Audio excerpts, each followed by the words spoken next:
டேய், அந்த டீ கடைக்காரங்க எங்கள் அப்பாவுக்கு ஃப்ரெண்டு. நான் அப்படி மறைஞ்சு நிற்கிறேன்.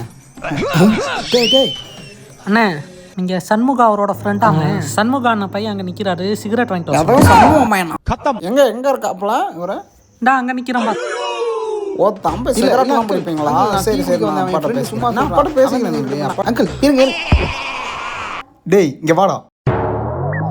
ஏன்டா என் பேரை சொல்லி போய் சிகரெட் கேட்டா? இல்லை மாப்பிள்ள, உங்கள் அப்பாவோட ஃப்ரெண்டுன்னு சொன்னேன். அதான் உன் இன்ஃப்ளூயன்சர் யூஸ் பண்ணி ஓசியில் ஏதாச்சும் கிடைக்குமான்னு பார்த்தேன். டேய், நான் அங்கிட்டு மறைஞ்சு நிற்கிறேன். இது எங்கள் அப்பாவோட ஃப்ரெண்டு கடை. தெரியாமல் சிகரெட் வாங்கிட்டு வரலான்னு சொல்லலான்னு பார்த்தா அதுக்குள்ளே நீ ஏன்டா போனேன்? என் வீட்டுக்கு நான் சிகரெட் தண்ணி எரிக்கிறதெல்லாம் எதுவுமே தெரியாதுடா. பரதேசினே அவன் ஒன்றுக்கு 2 போட்டு கொடுப்பான்டா. ஐயோ சேர்றா விட்றாடா டென்ஸில். ஃபில்ட்ரு வேணாமா, கின்ஸு கூட்டுருங்க. புறம்போக்கு பண்ணாடுங்க. இவங்களால தான்டா நாங்கள் பாதி ஃப்ரெண்ட்ஸ் வீட்டில் மாட்டுறோம். ஆனால் கடைசி வரைக்கும் இவனுங்க மாட்ட மாட்டானுங்க எந்த பிரச்சனையிலையும்.